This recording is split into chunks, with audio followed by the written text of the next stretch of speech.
yìí ṣe fún wọn ní ọ̀fẹ́ láti wá sí ilẹ̀ yìí tí a ń pè ní Amẹ́ríkà. Adúpẹ́ fún ọ̀fẹ́ ní ìtìlẹ̀ bá wa gbé ọwọ́ kẹrin ọwọ́ kẹrin àbúrò ẹni kọ̀ọ̀kan wa. Ẹgbẹ́ wa kí ẹgbẹ́ ẹni wa. Ìbànú ẹgbẹ́ wa kí ẹgbẹ́ ẹni wa. Ẹ̀fọ́ ọ̀tọ̀ ẹni kọ̀ọ̀kan wa. Ẹgbẹ́ wa sí wọn. Ẹgbẹ́ wa lọ́wọ́ ẹsẹ̀ ìgbésẹ̀ ní ọwọ́ wa. Fi ìdílé kọ̀ọ̀kan lé ẹgbẹ́ kan lẹ́nu àti lára. Ẹgbẹ́ ẹni kọ̀ọ̀kan máa sábà bàbá mú olóore. Bí a bá ní ìbànújẹ́ ká bá wa sọ̀rọ̀ di ayọ̀, sábà ní òkè sódò bá sọ̀rọ̀ di pẹ̀tẹ́lẹ̀. Olúwa Ọlọ́run wa dúpẹ́ lọ́wọ́ fún bí ti ẹ̀rọ ẹgbẹ́ yìí lọ́wọ́ dé. Olúwa Ọlọ́run wa bàbá má fi wá sílẹ̀. Gẹ́gẹ́ bí ẹni kọ̀ọ̀kan ẹran ẹni kọ̀ọ̀kan lọ́wọ́. Ẹ̀bùkún lé wa, ẹ̀bùkún ọ̀nà wa. Ìmọ̀nà jẹ́ ń gbà rí ojújọ́ àtọ̀rọ̀ àlùbẹ̀ pé kí ẹ̀bùkún Ọlọ́run wa bàbá mọ́.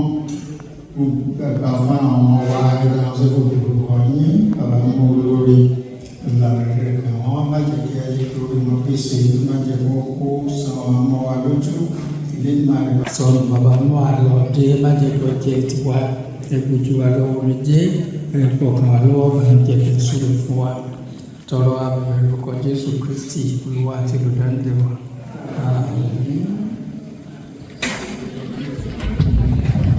Ṣeun bàbá lẹ́ẹ̀kan sí orúkọ tèmi ní olóyè Máyégún Ọbáfẹ́mi ọba ayé ọmọ onífẹ́ àdúrẹ́ ọwọ́. اللهم صل على سيدنا وعلى ال محمد كما صليت على ابراهيم وعلى ال ابراهيم إلى علمنا قبل المجيد وبارك على سيدنا محمد وعلى ال محمد كما باركت على ابراهيم وعلى ال ابراهيم إلى علمنا قبل المجيد. أما بعد الحمد لله الحمد لله الحمد لله رب العالمين. adúpẹ́ lọ́dọ̀ Ọlọ́run ẹ̀dá pẹ̀lú àjòjìdé kájọ Ọlọ́run.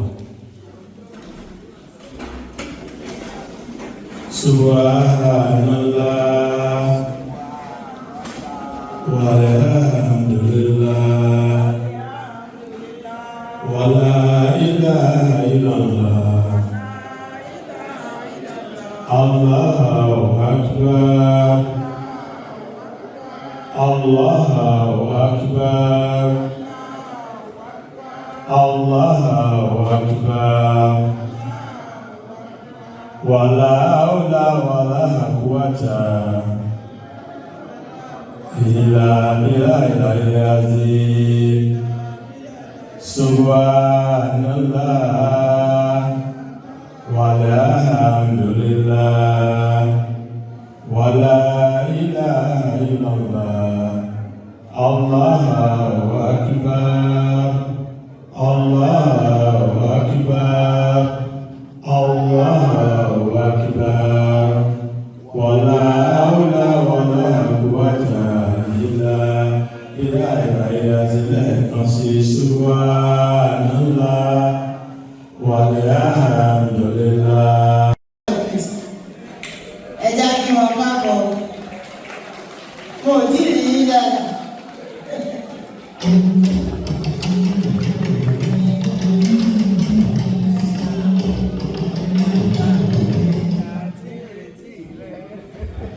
Bàbá wa àrínilóde àbẹ́rẹ́ àrínilóde àbẹ́rẹ́ tí bá rí lẹ́yìn lè rí lè gbé mú lójú ẹ dákun ẹsẹ̀ ní àfipámẹ́ ìdílé afẹ́rí yìí ni ọmọ wa ní afẹ́rí yìí ni. Ẹ̀kọ́ ètò a máa ju yín ṣe o inú mi àsìkò tí bá rí èèyàn tèmi tó wà ní ipò náà kò rọrùn o a mọ̀ pé ò rọrùn ṣùgbọ́n Ọlọ́run tó gbé lébẹ̀ o ní kó ṣe jẹ́ ní agbára Ọlọ́run gbogbo nǹkan dáadáa tó wù yín láti ṣe lágbára Ọlọ́run ẹ máa di Inspector General of Police lágbára Ọlọ́run mo sì rí wájú yín ṣùgbọ́n tó bá dáa fún yín o ẹ mọ̀ sí bẹ́ẹ̀ ní òkè ọ̀run lórí tó bá dáa.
ọba rere owó agbègbèdè.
All right.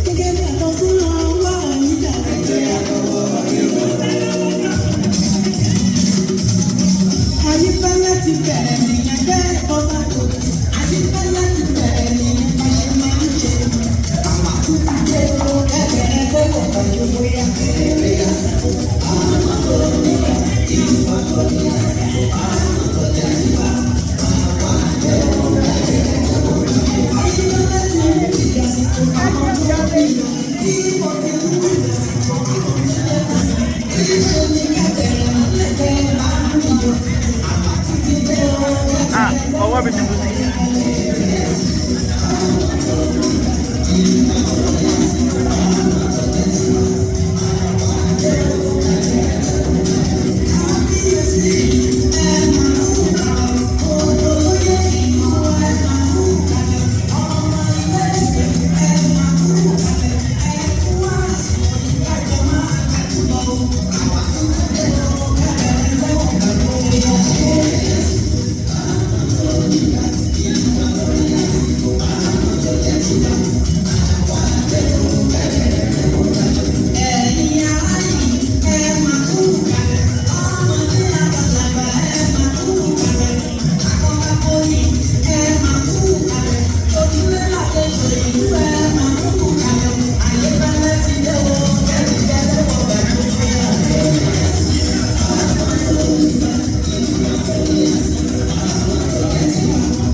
This particular organization is supposed to be a melting pot of all nationalities, especially Nigerians. So don't be surprised if I read my welcome address in English, because I expected this place to be a melting pot of Nigerians. The royal father is supposed to be here, he's not here yet. traditional and honorary chiefs, princes and princesses, esteemed organization leaders and members, ladies and gentlemen, it is my pleasure on behalf of the Yorubas of Atlanta to welcome all of you to the 30th year anniversary and the fundraising events of the Yorubas of Atlanta. This organization has been in existence since 1993. Our cultural community center needs a broad-based support from our friends, neighbors, businesses, and well-wishers like you. This evening, I ask for your full support and general tax-deductible donations towards the maintenance / expansion of Yoruba Community Center. This community center is over 2 acres of land. We need the expansion of this particular land. Unfortunately, we lost 3 members of our organization. Mrs. Regina Afoja, Mr. Sunday Ayedoro, and Alhaji Jeniladipo. Please, I want all of us to rise up and let us give them a moment of silence.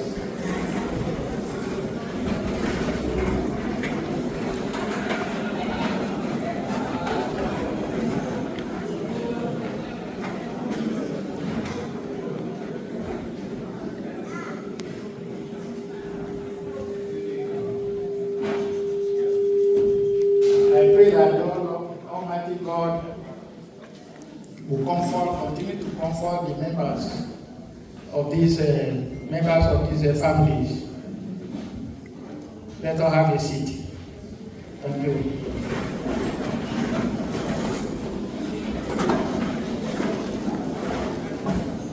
Efforts of our achievements are donations to homeless shelters, financially and materially, particularly with other organizations to organize events, scholarship, awards to university students in Nigeria and the US. The greatest achievement of the Yorubas of Atlanta was the purchase of a clubhouse through the selfless contributions of our members and the financial support of people like you. It was not easy.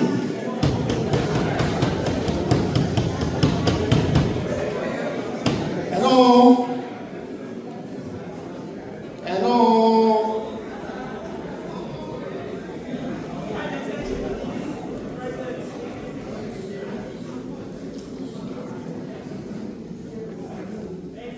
Thank you.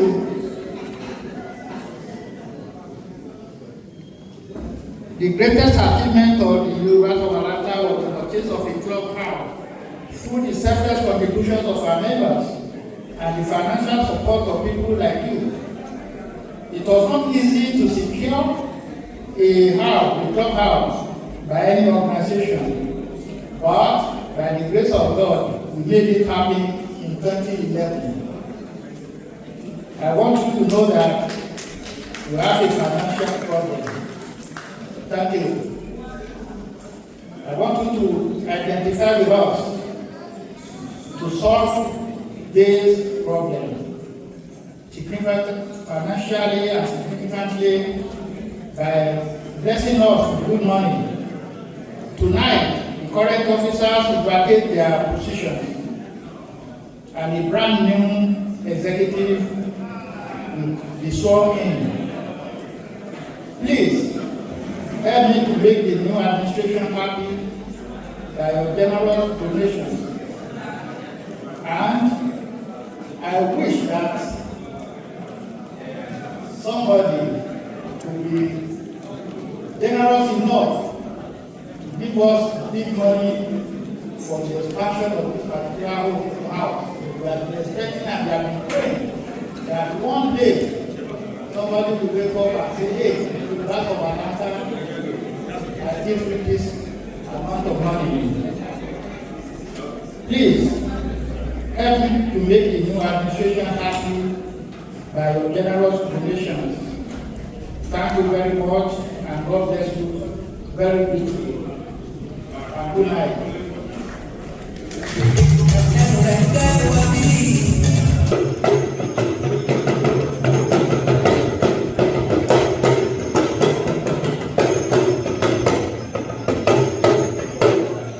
Ẹ̀sùn bàbá mi, nígbà tí mo kọ́ wọ̀ yìí, ó ní kọ́tà tó ọgbọ̀n ọdún, bàbá náà mú mi wá bá. Mo bá wá iṣẹ́ o, mo bá dé Moore House College. Wọ́n bá bi mí léèrè. Wọ́n ní sir, can you tell us the feminism theory? Mo lẹ́yìn ṣiṣẹ́ lónìí, ipa tí obìnrin kó ní àwùjọ literature. Mo bá bẹ̀rẹ̀ ọ̀rọ̀ yìí. Mo sọ, àwọn òkè oṣù mi. Mo bá kọ̀wé mi. Ó ní àfúdán, mo ní dọ̀kẹ̀, jìnnà láàrin. Ó ní, I'm sorry, we don't have interpreter for Spanish. Thank you. Hello. Look at looking outside. It's not that yet. And yeah, it's not here. I want to welcome everybody to this occasion. And it's special to me because I've been around these guys, these ladies, these members for so many years. I've prayed for them, I've danced for them. They've honored me in many ways. So I feel like the only thing is that they did not admit me as a member. So, but by the virtue given to me by God to be a Yoruba man, I'm a member of the Yorubas of Atlanta. Now, it's been a long time, 30 years is a long time. And it's been great, the work this group has done. It's not easy, and I'm looking at some of my friends right here and my colleagues of what we've gone through trying to put it together. It's not easy. When you have to work, you have to take care of yourself, you have to take care of your family, and give time to the community. It's a great work. Please give them a good round of applause. But as we move along, those of us who have been here for some time, we are coming to the reality. And the reality comes in few ways. Our ancestors, the Yoruba people, we speak most with proverbs. One thing Yoruba sorry, one thing Ogbenes not Yoruba sorry, so we speak in proverbs. So the few points I'm going to make tonight, I'm going to use the proverb to get into them. The first proverb I'm going to give you is, ìgbà kan lọ, ìgbà kan bọ̀, kò sí ẹjọ́ lè lórí ẹgbẹ́ta. Those of us who are here now 30 years ago, we know the conditions we were in. Energetic, bumping, jumping up, running up and down, climbing up everything, doing 2-3 jobs.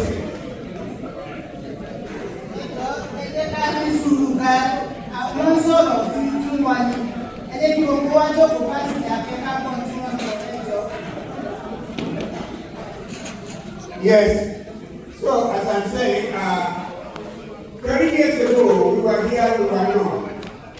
And then see where we are now, those of you who are within 30 years ago. So the time is moving on and we are following. To those of you who do not speak Yoruba, what I just said probably one season goes, another season comes along. No one lasts forever. So it means that as we are moving along, some people are coming along. So we have the opportunity to look at those people who are coming behind us and to bring them into the arena. It is very key to think about the survival of organizations. And the key to survival is, do you have a replacement plan in action? We have to look and cultivate our children, our youth, to be part of this. And I was very happy when I was talking to the planners of this organization that this is part of their plan. To bring young people, to bring children, to bring them into the organization. And with the help of everybody sitting down, that can happen. Because as I said, 10 years, 20 years from now, we are not going to be very active in what we are doing now. So it's very key. The next proverb I will say, and I will give you, is Rọ́jí ọmọ ẹni tí wọ́n ṣe. Know the child of who you are. To many of you, my colleagues here, many of you, your parents told you this long time ago. It's more than taking a whiplash and whoop you. That statement is so strong because it's not only telling you to know how to behave, it's also telling you to preserve something. And then what you have to preserve is what is very important to the Yoruba people, your name. When you talk about Yoruba culture, name is one of the key things that we hold on to. Not your individual name, but also the family name. So we don't say that much, but don't let us forget to say that to our children, to remember the child or the children of who you are. It is very important. You know, because when our parents told us many times ago, even when we were in Nigeria, we took it very seriously. But don't underestimate these children we are having in America. They will understand that same too. It's the way we convey to them. The next thing I'm going to go into is very personal to me. And I will throw it down here, and anybody can take it the way you want to. And that is Ilé Làbọ̀sí Oko. Ilé Làbọ̀sí Oko, which means when you go anywhere in the world and you have played well and you do this thing, you come home. Now, to some of us, that is a personal decision. Whether I want to go home or don't want to go home. However, we cannot deny to communicate to our children our homes. Our children must know who we are and where we come from. Yoruba tribe is one of the largest tribes in the whole world. In Brazil, Yoruba is a national language. In Cuba, they speak Yoruba. 20, 30 years ago, I helped to found a Yoruba village in Yoruba in South Carolina. So when you go there, they don't speak English. And they put marks on their faces. So this going back home is very, very important. And let me tell you why it's only important now. The world is a market right now. We're talking about AI right now. We're talking about technology right now. Nigeria, the global people of Nigeria, and Nigeria as a whole, has something good for it. Not the oil, not the natural resources, but population. We are over 200 million, which means any country that is wealthy in the world, look at their population. US, China, and keep on thinking, India. So what is going on right now is that when they want to take advantage of technology and AI and so forth, they use population. That is where they're going to go to. Because they are going to suspect. Google is making billions in Nigeria. Microsoft is making billions in Nigeria. There's no place to go in Lagos. Just put your Google on. It will take you to the corner. It will take you road by road to every corner where you want to drive to. I was shocked like a year ago when I didn't know where I was going. Google took me to everywhere in Kenya, all over the place. Cannot even speak the, but we pronounce the name of the street. So it is very important that even our children go and live in Nigeria. Technology is anywhere where they have to have that connection and to operate with. Let them benefit. Let them have the option to say, yes, this is my homeland, this is my tribe, and I want to be part of it. So, my brothers and sisters, I've been told not to speak too long, and I'm not going to do that. But what I've done tonight is, I did like my preacher does every Sunday. He comes with 3 points, and those 3 points I came with, just to let you know tonight. And not to overlook the purpose of being here tonight. We are here on behalf of Yorubas of Atlanta to celebrate and to donate, to help with the fundraising. So bring it in your pocket generously. Make promises, give them notices. You don't have to give the money tonight, but I'm not supposed to talk about that. Someone will talk about that. So thank you very much for giving me the opportunity to speak today. Thank you. Ṣe la máa wá ní ti ẹnu kó lọ bí.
Oh, it's still mine.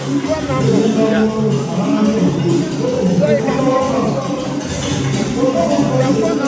Oh,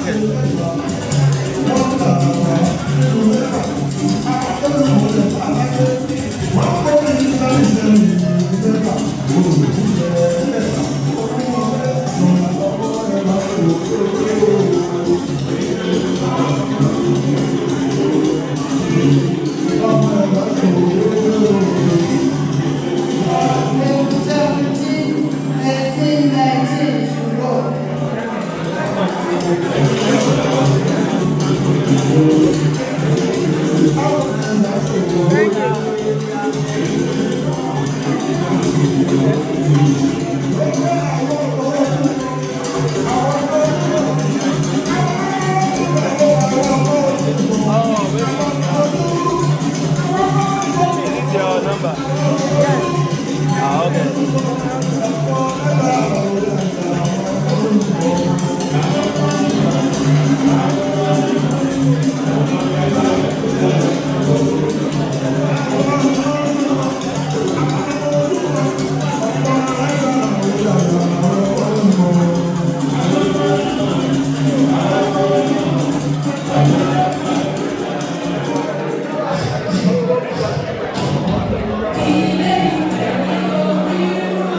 ó ṣojú ẹni wá, Yorùbá sọ̀rọ̀ lẹ́tà, àwọn òwe.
ọ̀nà fowó kàn àwọn ọmọ yìí ọ̀bọ̀ yìí.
Yeah, not too high. Yeah, like that. Okay, go ahead.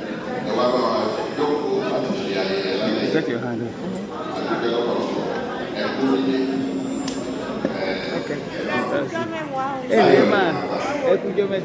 All right. Wọ́n ní ètò kan sí ìgbẹ́kẹ̀ wá yẹ wá sí ẹ̀wá yẹ àwọn ọmọ Yorùbá sọ̀rọ̀ táǹtà kẹwà yẹ wá sí torí pé gbogbo iṣẹ́ ta ti ń ṣe láti ọgbọ̀n ọdún sẹ́yìn èyí náà rí díẹ̀ náà ó dẹ̀ dàbí pé iṣẹ́ wa ṣe bẹ̀rẹ̀ ni torí pé ọ̀pọ̀lọpọ̀ nínú wa tá a bẹ̀rẹ̀ nígbà yẹn lẹ́yìn ọgbọ̀n ọdún òjò ti ń pa pọ́nà ó tó jẹ́ mẹ́ta àwọn ọmọ wa ló dẹ̀ kàn sí ṣùgbọ́n àfi alẹ́ ìfihàn wípé àwọn bàbá kan wà ní tí wọ́n mọ iyì ọmọ tí wọ́n mọ iyì ẹgbẹ́ tí wọ́n mọ iyì ìlú wọ́n dẹ̀ mọ iyì Yorùbá torí náà a bẹ̀rẹ̀ kí ẹ fi tọkọtọ̀ kẹ kí ọwọ́ àpò yẹn kẹ ẹ yẹ wá sí torí pé Yorùbá sọ̀kọ̀ láńtà aláṣẹ rẹ̀ ṣẹ́ ni.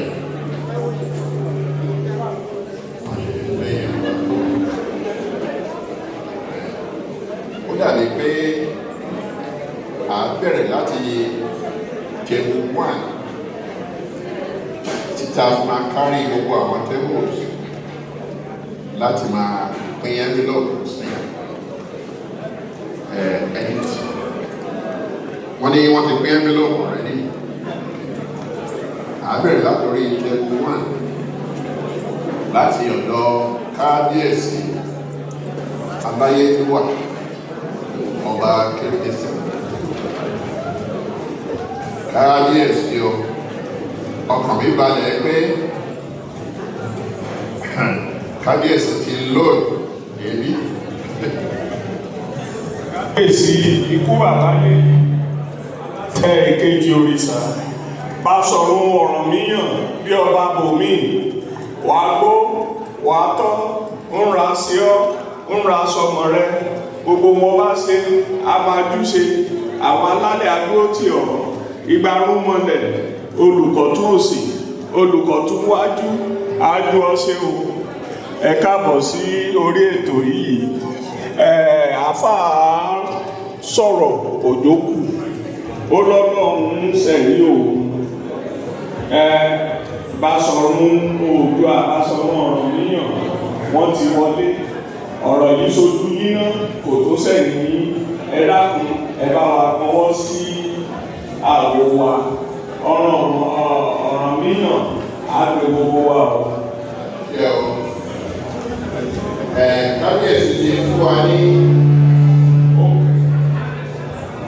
Kábíyèsí ti fún wa ní envelope wọ́n ní ìkọ́ra méjì ìkọ́ra bàtà ní kábíyèsí wọ́n gbòòlù wá kò ní tán bẹ́ẹ̀ ọ kábíyèsí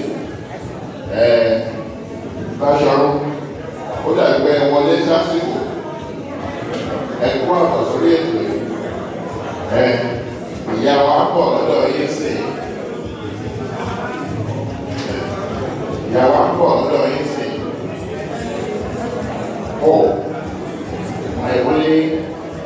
wọ́n ní kábíyèsí ní envelope pẹ̀lú wa ẹ ṣe àdúgbò ẹ̀ kò ní tán pẹ̀ ọ́ àmàrí bá ọ́.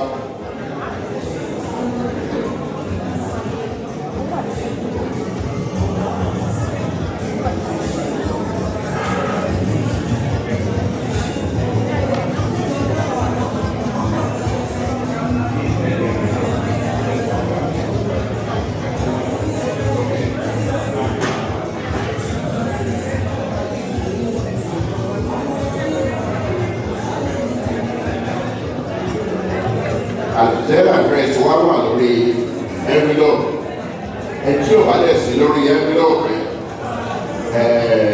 president ní kí announce them Yorubas of Atlanta at gmail.com Yorubas of Atlanta at gmail.com ìgbẹ́ni pé báwa ṣe owó sí dípò tó kàn sí ilé ìlú wà lẹ́yìn kábíyèsí. Ẹ jọ̀ọ́ ẹ̀yin tẹ̀ ń pé bẹ́ẹ̀ wá ń jẹ oúnjẹ ẹ bá wa fún Báṣọ̀run àti àwọn ọmọ lóúnjẹ ẹ dákun. Those people in charge of food kindly give Báṣọ̀run and his wife food, okay? God bless you. Thank you. Ẹ máa tó bọ̀ bí ẹ ṣe ń bọ̀ yẹn tébù tó wà lọ́wọ́ sí Báṣọ̀run tí ẹ bá fẹ́ kí á pe orúkọ yín kẹ́ ẹ jẹ́ ká mọ̀ tí ẹ bá dẹ̀ fẹ́ kẹ́ ẹ jẹ́ ká mọ̀ bákan náà ẹ máa bá gba envelope náà ẹ ṣé o adúpẹ́ o ẹ kú ànáwọ́ sí. God bless you. Yes.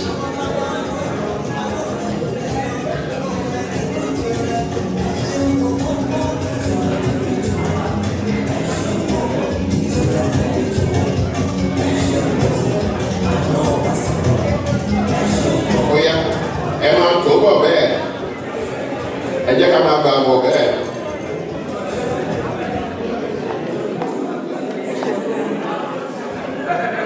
Again, tí a bá rẹ̀ tí ò gbọ́ Zelle address wa Yorubas of Atlanta at gmail Yorubas of Atlanta one word at gmail.com ẹ ṣe àdúpẹ́. Ó yẹ máa kó rẹ̀ pátápá.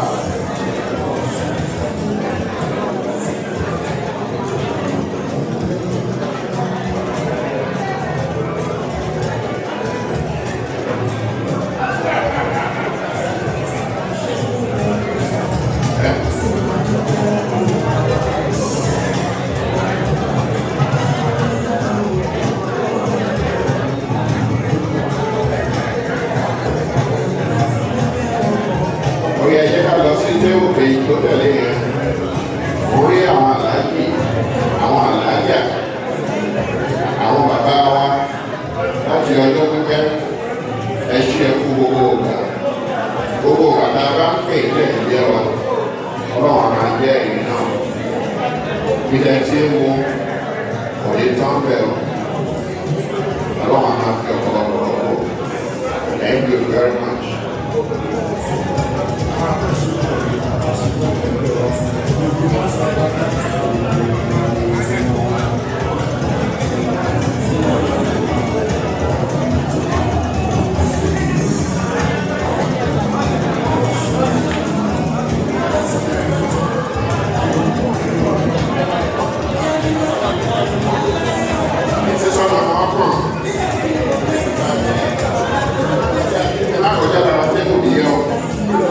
Thank you.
Lala ìbílọ́lá. Ó dà pé a ní ìdánwò ẹ̀mí a ní ìdẹ́.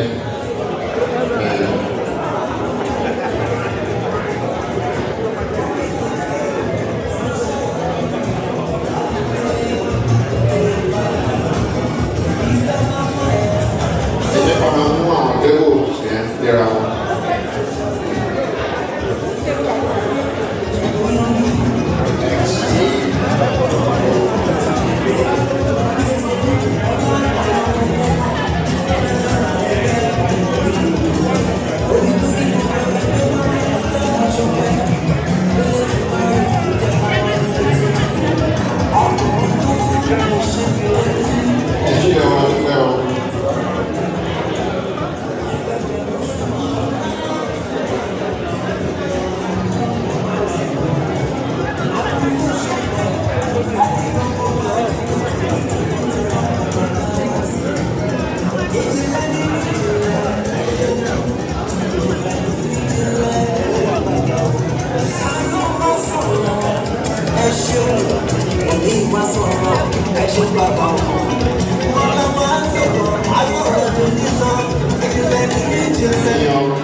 Thank you.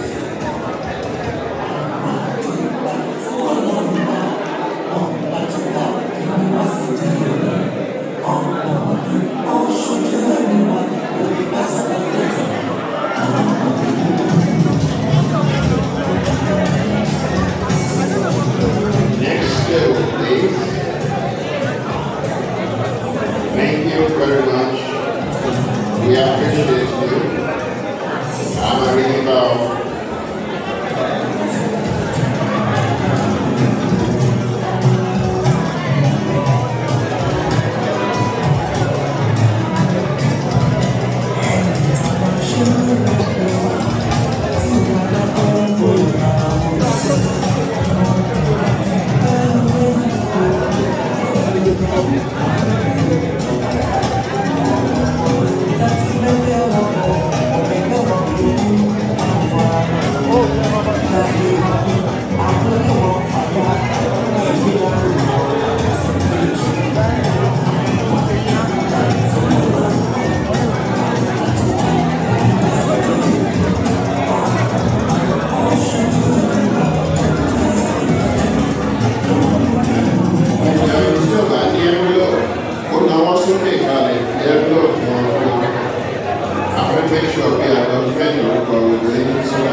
ìwé ìdúpẹ́ ránṣẹ́ ẹ ṣe àdúpẹ́ ọ.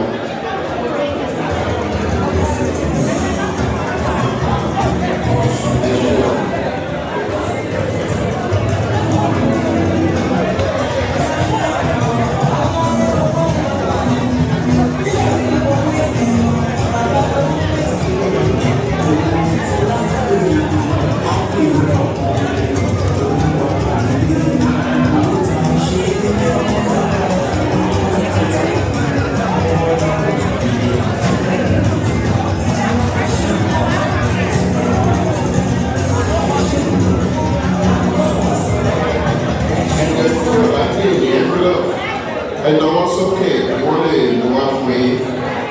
Ẹ máa ń lo àpàdà lọ́lẹ̀ ọlọ́wọ́ àbáṣe.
ọgbọ̀n ọdún iṣẹ́ kékeré ní ọ̀pọ̀jù ló ti ràn sílẹ̀ tuntun.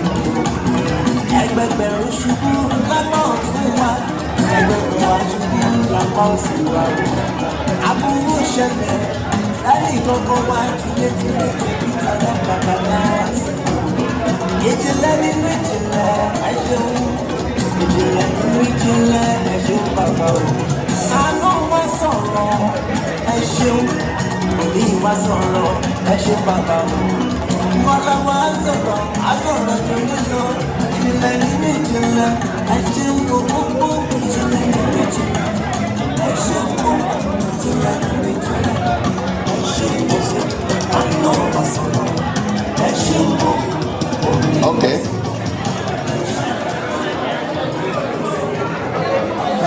Ẹ ṣeun àdúgbò president ní kí wọ́n ní kí dá àwọn orúkọ kan ìpè kí dúpẹ́ lọ́pọ̀lọpọ̀ torí pé bí a ṣe dúpẹ́ lọ́wọ́ gbogbo àwọn tí wọ́n bá wa gbé lọ lé tí wọ́n bu owó àwọn eléyìí tí wọ́n bu owó tó jà pàtà wọ́n jà pé tó àdúpẹ́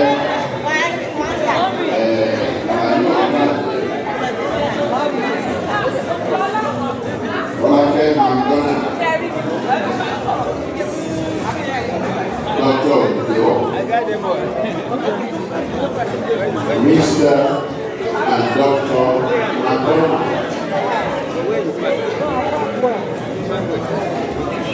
Dr. àti gbogbo àwọn bàbá wa àwọn ìyá wa tí wọ́n kọ owó lù wá rẹpẹtẹ. Bàbá wa kúrò àjẹ kò ní tán fẹ́ o. Ẹ ṣe púpọ̀. Ẹ̀yin tá àwọn tí dárúkọ rẹ̀ máa ń dùn gbogbo ìlà fún pátápátá. Ẹ̀jọ̀ wa lójú gbogbo àwọn clubs tó wà ní àná àti ẹ̀wà àti èkó club àti ẹgbẹ́ ọmọ ìyẹn àti ẹgbẹ́ ọmọ ìta àti bẹ́ẹ̀ bẹ́ẹ̀ bẹ́ẹ̀ ẹ ṣe o àdúgbò àdélébárí o àrìnàkórí o ìwòye àmọ́dún gbogbo àwọn ẹni máa ń ṣe máa ń péjú tọmọtọmọ ayẹyẹ ẹbí dára ẹ ṣe púpọ̀. God bless you very much. Mr. Marshall, we thank you for all your effort and we appreciate you. You are part of the group. Yeah. So now we want to continue a presentation of the award. Dr. Ocean and your group, please come up. Presentation of awards. Dr. Ocean and your group, please come up. After that, we will do the cutting of the cake.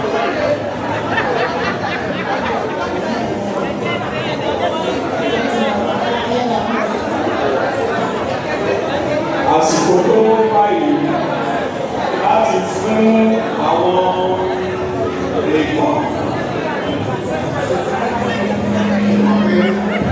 Ṣé ìwà fọ́ọ̀mù tó bá rí kọ́lá nínú ọmọ àgbàdo lẹ́lẹ̀ wọ́n ní ìpè orúkọ Oǹdó ẹ̀yin ará Oǹdó kó tí ẹ̀yẹ́ fi gbàgbé àdúgbò lọ́wọ́ yìí ẹ̀ṣin ẹ̀kú nìyẹn ẹ̀ṣin ẹ̀kú nìyẹn ẹ̀ṣin ẹ̀kú nìyẹn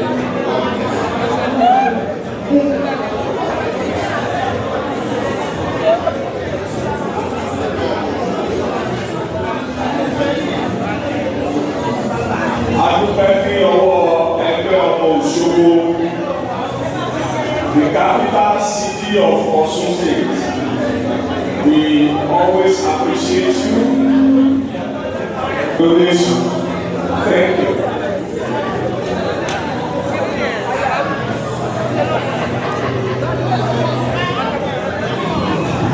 Hello everybody. We are three recipients for the awards tonight, and we have done a lot to our community, even to the community and Atlanta. So we especially recognize them for what they have done for the Yorubas of Atlanta. We're going to start with the first recipient. Good evening once again.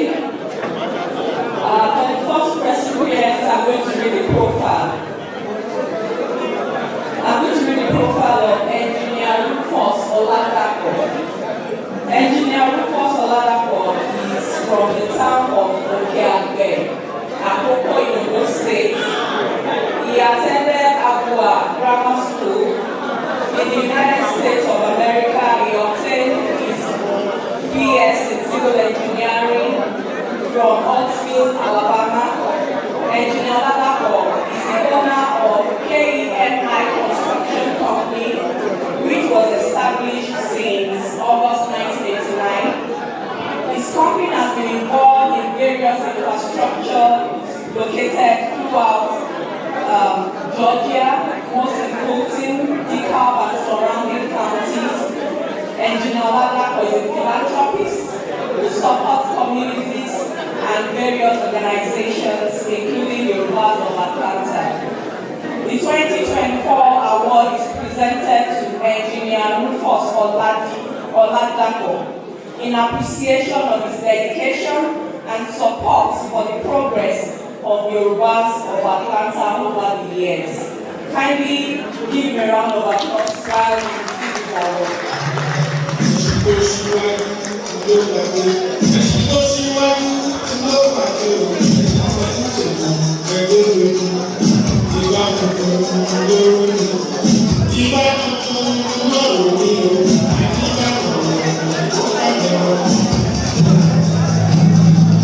Ladies and gentlemen, on behalf of Rufus Oladapo, the owner and the founder of KEMI Construction, with honor, I actually accept this honor on his behalf. He wants to be here, but this weekend is his birthday. So he sends his warmest greetings to Yorubas of Atlanta. Thank you very much on behalf of KEMI Construction, Mr. Rufus Oladapo.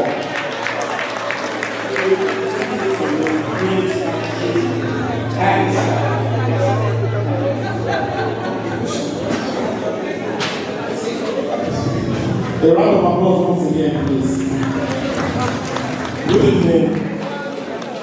For the second recipient of the second award, I'm going to read the profile of Dr. Olake McDonnell. Dr. Olake McDonnell Omondi, PhD, is from Ondo State in Nigeria.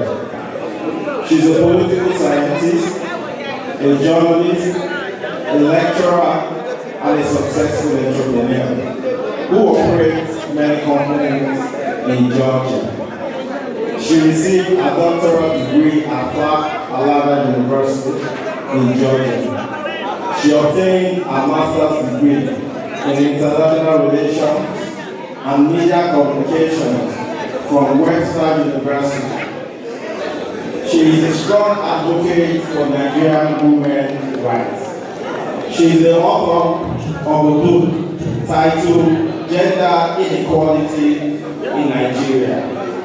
She lives in Georgia with her husband, Kendrick, and their 3 children.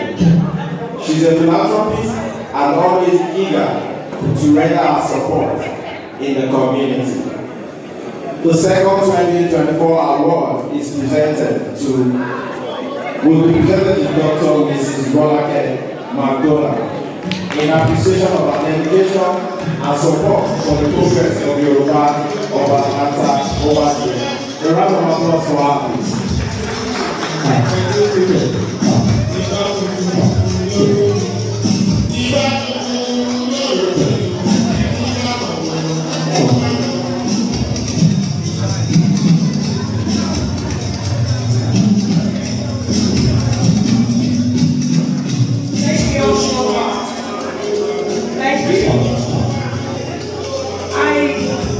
I thank all of you for being here today, and also appreciate this beautiful award.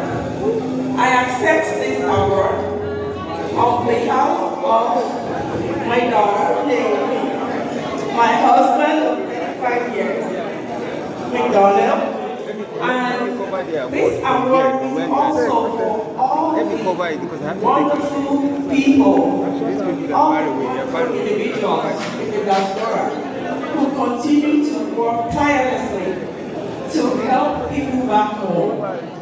I am a card member of the Yorubas of Atlanta, but I've always believed in the vision of this wonderful, remarkable organization. And it's so interesting that this is a vision of just a few guys that was hatched right at the kitchen table. And 30 years later, the Yorubas of Atlanta is still waxing strong. See?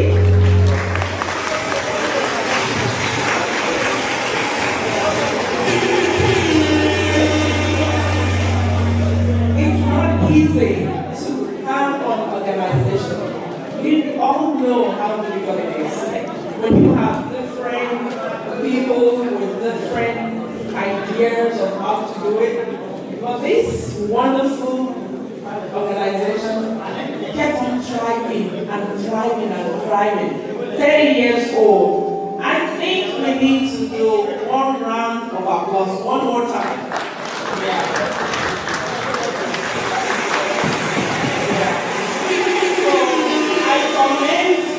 Every one of you, volunteers, the founders, the leaders, and you've all done a very good job. I will continue to support the organization, and I also encourage everyone to do the same. Nigeria is still our home.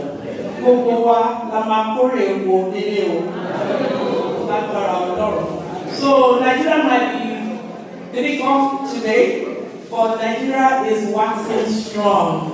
We have the best movie industry right now, right? We have Google over there, we have everything. Technologically, they're actually more literate than us over there. So I can see that our country is going strong. And we, the Yorubas, we are going to be waxing strong like Paraodoro. So, collectively, we have to keep on doing what we're doing and do better. And now, 30 years later, the leaders want to pass the baton to the new generation. Abi? So now, we encourage the new generation. Saying no, so we really thank you all, and we pray that 10 years later, 10 years from now, as Padawa, I want to agree back on the Fuka, we want to say,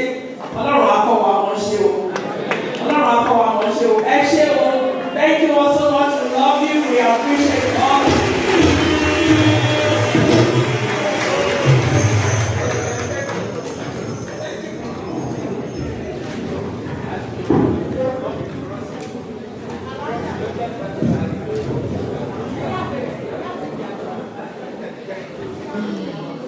Alright, so we have the final recipient. I'm just going to read the profile very quickly. The name is Otumba Alani Ogulade. Chief Ogulade grew up in the town of Oshoba, in the local government in Ogun State, Nigeria. He is known in the Nigerian and African American community as Insurance Man and college is most commonly as African drummer, a cultural man. He attended St. Phil's College, Akoka, Lagos. In the United States, he attended Bowie State University in Maryland. In 1976, he attended Georgia State University Graduate School of Business. He co-founded the African Cultural Dance Company in Georgia. He is the founder of Kava. Kava means keep the village alive. That's a company based in Nigeria. He is a past recipient of the prestigious annual Image Award. Chief Alani recently established a company in Nigeria called Volans Insurance and Broker Nigeria Limited. As a family man, insurance man and inspector, Chief Alani continues to be involved in the promotion of African culture both here in the United States and in Nigeria. This 2024 award is presented to Chief Alani in appreciation of his dedication and support for the progress of Yorubas and the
Ladies and gentlemen, this is a great occasion, and this award I've received many of these kind of awards. Not that I'm just trying to say that, but when you receive something from people who really know you, it makes a lot of difference. I've received American awards. They don't know where I come from. They don't know anything. They just know where I did something. But when you receive something, no matter how big or small, from people who speak your language, who have seen you for 30 years, who have seen what you have done, and who are not just saying that because you just want to write it off, it means a lot for me to go from my heart. And I'm receiving this award on behalf of my wife, Vicky, and also for my children who are here, and for my friends. I want to put this out because this is very important. I'm a proud Yoruba man, live in the culture. Most of you know me. I think I've promoted Yoruba culture more than anybody in the state of Nigeria. That's what I'm saying. I've done it with my life, I've done it with my money. I've done it to the point that I was coronated as Bashaga of Shuguna by a crowd of Shuguna. And my wife has been the Bashaga of Shuguna. In 2007, this culture that we have is so deeply involved. Even other people who are not born as Yorubas or as Nigerians, they are participating in this culture to the extreme. right tomorrow in this Atlantic, Georgia, this one is Obatala Day. At exchange in this month, Obatala Day. Obatala Day is this sponsored by African American people who are Yorubas. We don't know what we have. And this, what the Yorubas of Atlanta are trying to do is to promote it. The house that they have, that they are trying to build up and refurbish and make it to a modern thing, is to promote this culture. So, those of you who are here, who have contributed something, or still thinking about it, you can do it anytime, anywhere.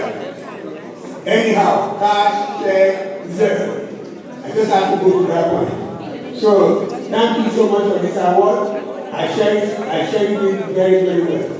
Thank you very much. Thank you all for the presentation. God bless you all.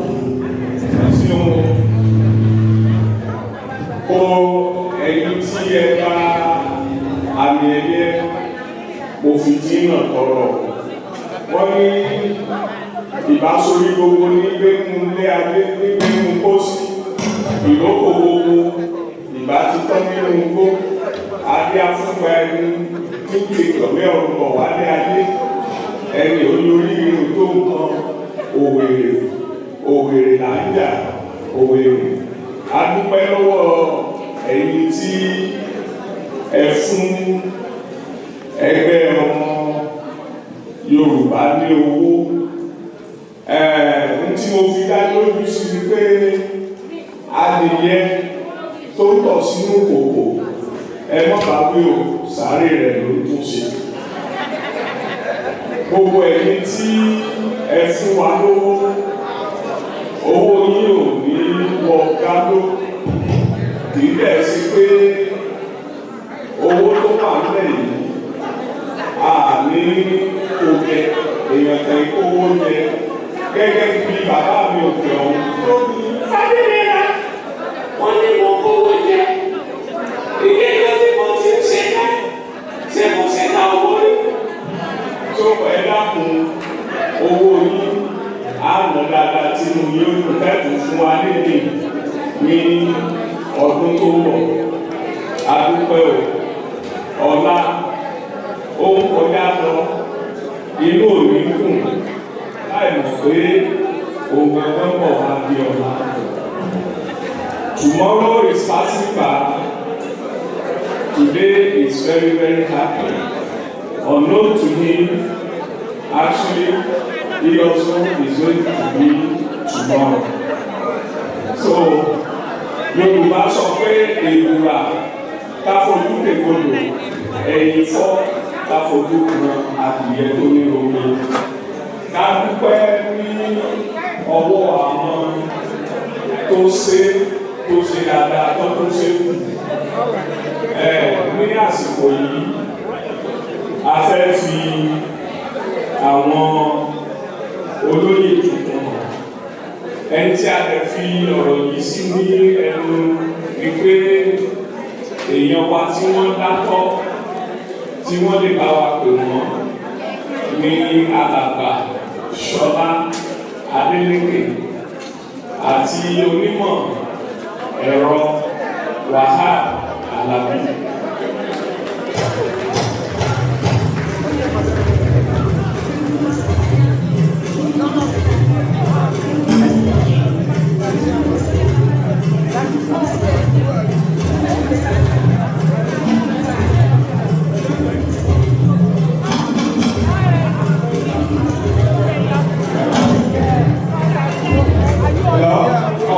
Can everybody hear me? This is very important.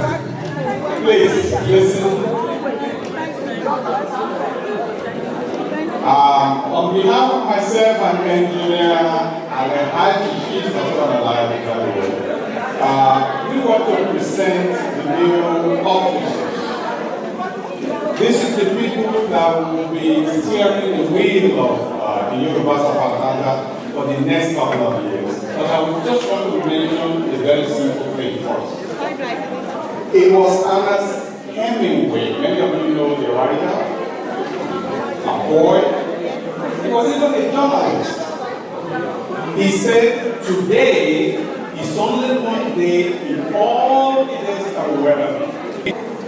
When you do something like that, there's a multiplying effect. The people that started this organization 30 years ago, they did, and you see what happens today, we are all beneficial to it. And that is why it's very important to volunteer. On this point, I want to thank the outgoing executive. Any organization, no matter how good you are, you need good leaders. You need people that will lead you. So on behalf of the organization, I want to thank Mr. Davey. He's the one that has steered this organization for the past several years. All the executive members that have served with Mr. Davey for the past years, I'd like for you to stand up for us to recognize you.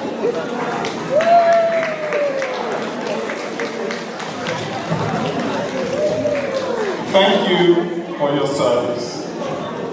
Thank you, and we do appreciate you. Now, we also have a couple of people that have volunteered to serve, to steer the wheel of this organization for the next couple of years. For those, I want to call them. As I call you, please come forward, because we want to line you up here, want everybody to recognize you. How good a person you are that you are volunteered to steer the ship of this organization.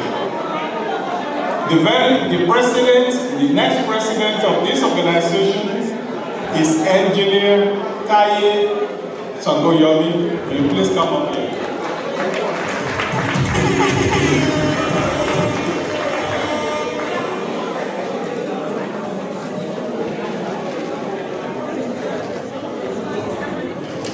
The vice president is Mrs. Deborah Faladay.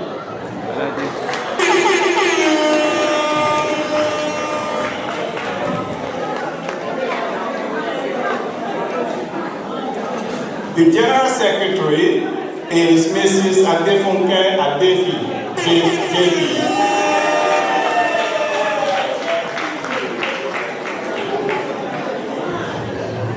Mrs. Adefi.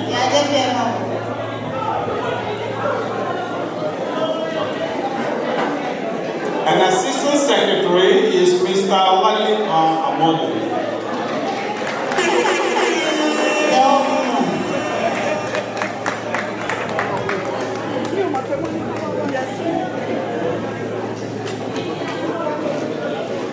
The publicity secretary is Mr. Saeed Adeleye.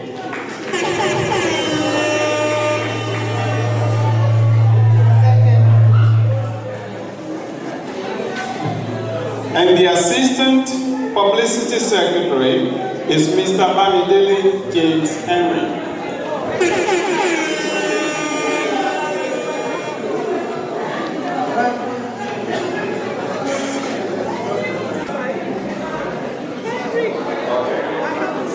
Now, the treasurer is Mrs. Olubukola Anafoma.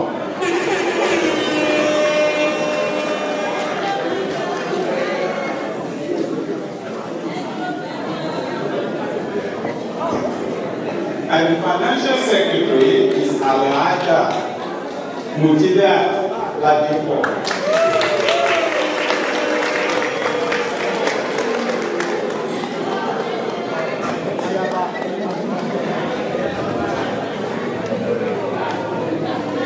Here they are, and you give all of them a round of applause.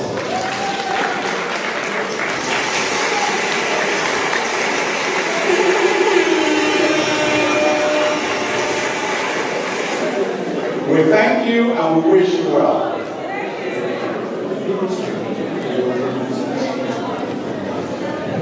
Now, the incoming president would like to give you a little speech.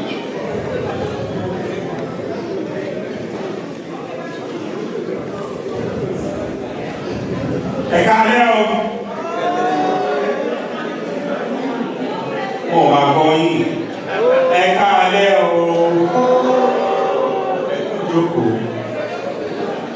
All right.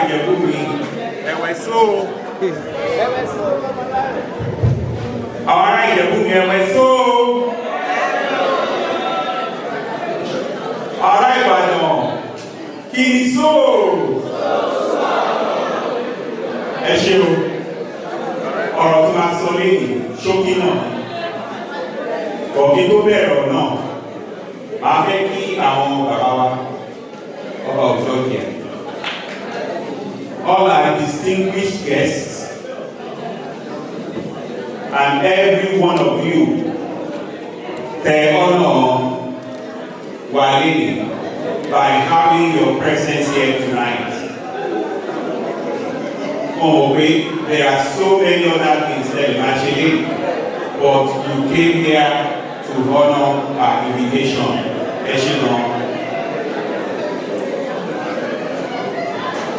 It's already 30 years in Sikh the organization. 30 years is not a small thing. And after 30 years, this organization has found its feet to hand over the reins, the baton, to this group of executives, which I will be leading. And going forward, we have to build on all the successes in the last 30 years, and we're surely going to do that. I would just like to lay it out very briefly, because most of you are showing this already. The number one thing is that our youth, the people that are coming up, we're going to devote a lot of our time and attention, bringing them in. And any pastor or any pastor will concede. Our Mr. Abawu will give you some more information on that.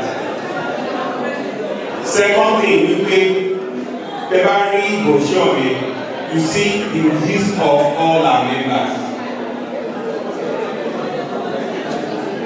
Going forward, knowing that the Yorubas of Atlanta is the premier Nigerian organization in the state of Georgia, we're going to extend that. We'll be reaching out to all the Yorubas who are in Georgia. We need you to join us. Baba for Papo. We'll be able to do even greater things than for that JC. The Bible will important for the last 30 years. The Yorubas of Atlanta is the premier organization. How many organizations were in Georgia? Pay money in 81.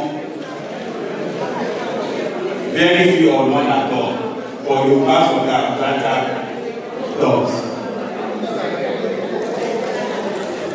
So we'll be reaching out to all the Yorubas. Mori àwọn Ìgbà nígbà àwọn Ìgbà mélòó ni wọ́n jẹ́ ọmọ Ìgbà tí wọ́n jẹ́ Yorubas of Atlanta. Gbogbo yìí lè fẹ́ ká jọ ìwà. Àwọn Èkó mélòó ló wà nígbà tí wọ́n ti jẹ́ Yorubas of Atlanta. Mo fẹ́ ká jọ ìwà ẹ̀dùn kúrò nígbà ìdálẹ̀.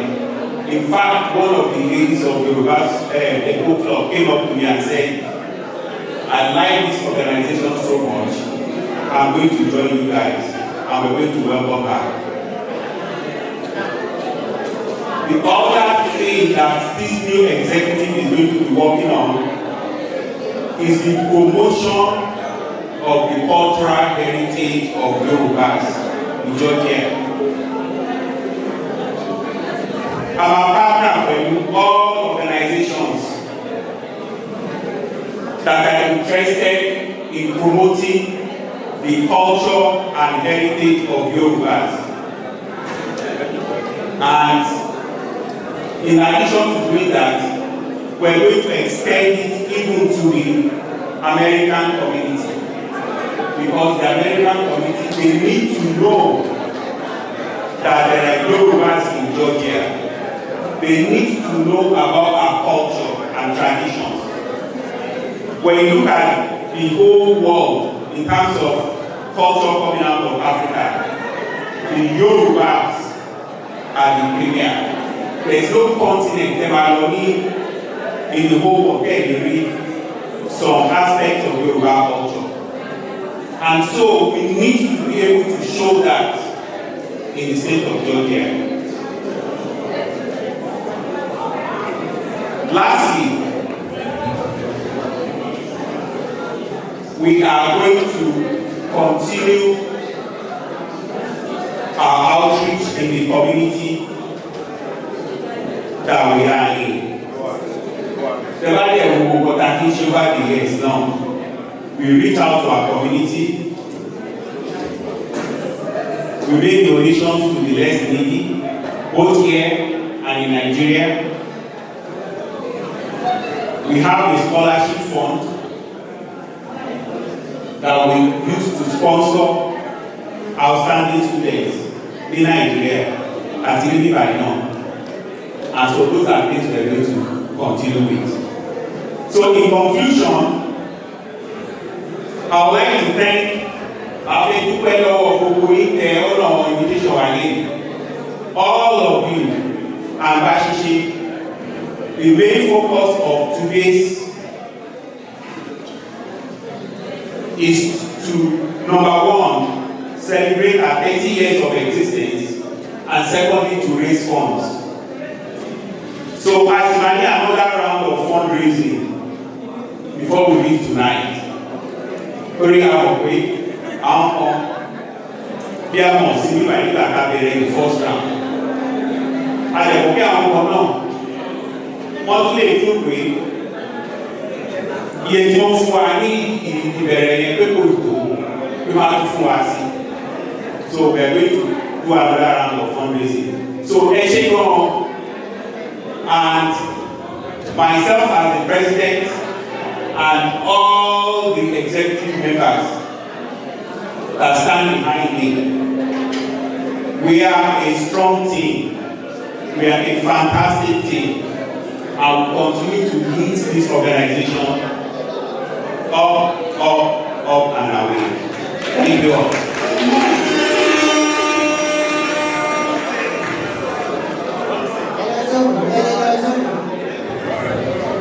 So I'm gonna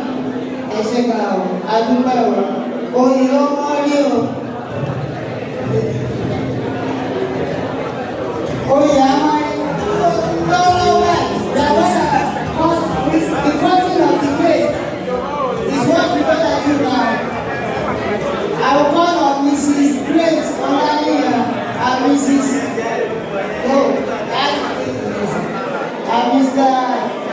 Mrs. Bow. Mrs. Olaniya, please come for the cutting of the cake. And I want to tell everybody that this cake was donated. This cake is donated by Mrs. Grace Olaniya. And our team, about to say, about to say birthday, about to say anniversary. Mrs. Olaniya is a great cake maker. Will you please come forward, Mrs. Olaniya? Great cake. Ìyá cake lẹ́rí yìí o. Tẹ́ ẹ bá ti fẹ́ ṣe kéèkì, wọ́n mọ̀ pẹ̀ dáadáa. Àbí àwọn ni wọ́n ṣe kéèkì tó wà lẹ́yìn. Great cake. She's very beautiful and she's always, her cake is always lovely. And original cake ni wọ́n máa ṣe kéde ti America.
youth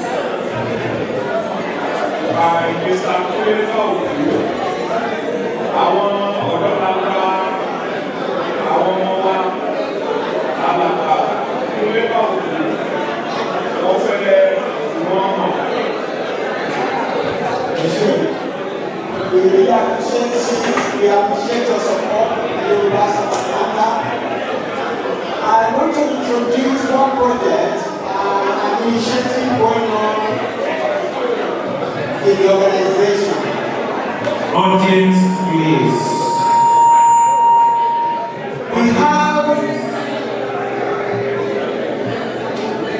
We have our youth who have formed the Yorubas of Atlanta Young Adults Group.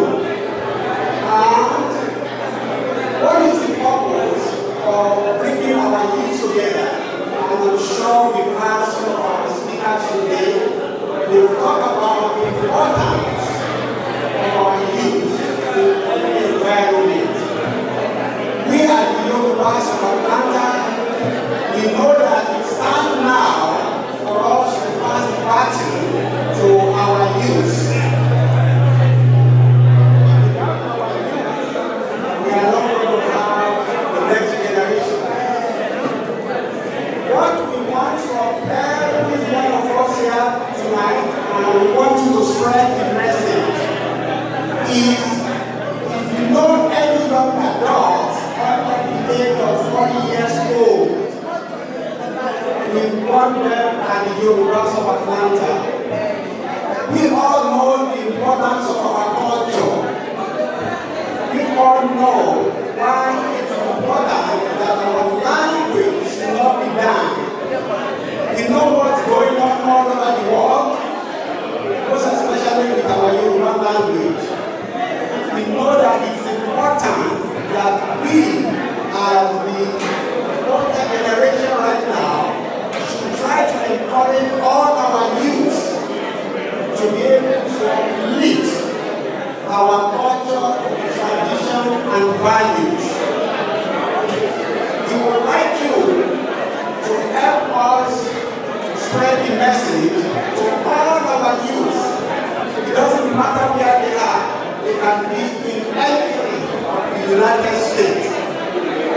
We are having conference call, and we would like to spread the word. Like to spread the word for us, so that all our youth will be able to have a place that they will call their home. They will be able to have a culture that they will be proud of. We all know the importance this evening. How are you? Of our culture, and we know that it's important that we spread this to all our youth. So I'm encouraging all our parents here, all our guardians here, please help us spread the news that all our young adults, Yorubas, wherever they are, that they should come and join the Yorubas and Atlanta young adults. We have so many things to do. We have so many things to accomplish, and we hope by encouraging our youth to put our culture, our language, our tradition will be completed. So please, if you look at our brochure, we have information. Also, we have the Yorubas of Atlanta, web address.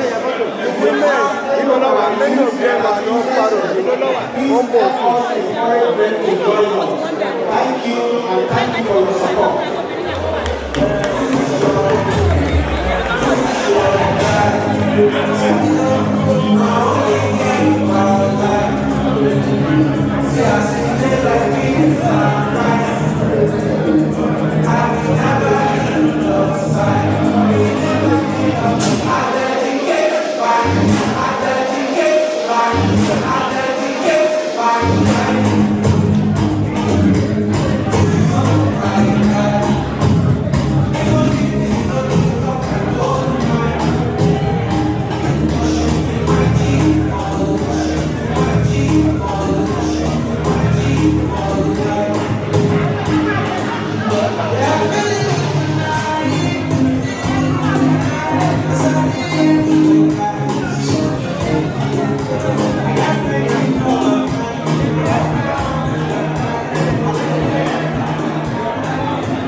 Ìbàdàn ṣe ń bẹ́ẹ̀ bẹ́ẹ̀ lóde.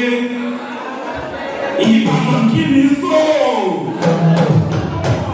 Ilẹ̀ jẹ lánàá. Bí ìgbà yóò wá. Pàtàkì ẹ̀bà yín délé ẹni fi ẹja gẹ̀rẹ́ sí sùn wá máa ò mọ́. Ìbàdàn kí lẹ fi jókòó. Ẹ máa tàn mí. Àgàtẹ́ fi jókòó agọ́rin ní kìí ṣàgbo ní kùsì. Èmi lẹ̀ ń tàn. Nígbà yìí wọ́n ká fẹ́ ṣe ni wípé a kọ àwọn orin ìbílẹ̀ wa kankan àbí méjì. A fẹ́ wò wípé nínú wa ta ló ṣèrántí ilé, ta ló rántí ìgbà èwe àwọn orin tá a máa ń kọ ládùúgbò wa bí àwọn orin arẹmọlẹ́kún, orin ìgbéyàwó àti bẹ́ẹ̀ bẹ́ẹ̀ lọ. Fún àpẹẹrẹ, Àyànmúyì, ṣé o ṣe tán? Àpẹẹrẹ rèé o, ó yá, àwọn ọmọ náà ṣọ Ìsẹ́yìn ní òun ṣọ. Ìsẹ́yìn ní òun ṣọ. Aṣọ tí a ró olówó fara olówó. Èlé tí a olówó jọ̀gbọ́n ìdẹ̀ra.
from our bottom of heart, any congratulations, everything we plan to do, and the new administration is going to continue. They will need your support. Please continue to support us. Thank you very much. I will give all the praise to God for this day that everything went smooth, and I wish all of you God protection, God support, and get to your places of respect by the grace of God, by the guidance of God, and by the protection of God. And whenever you need us, let us know. And to pass our matter, we will be there for you as you are there for us. Thank you all again. Thank you very much. Good night. Ẹ ṣe wa dúpẹ́ o, àrìnà orí o, àkóyá ibi o, àrí àdúpẹ́ lọ́wọ́ ilé o, ẹ̀rọ wa lójú o. Ẹ̀yọ̀ àwọn wáìnì ló wà lórí orí ìtàkì ọ̀fẹ́ ni o, ẹ̀yìn máa ń lọ sí ilé ìyá káàbọ̀ ọmọ nílé. Ẹ ṣe o. Yorùbá bí oyin ó dìgbà ó dìgbò mìíràn o èyí ọmọ ìbílẹ̀ akíyí ó dìgbà o.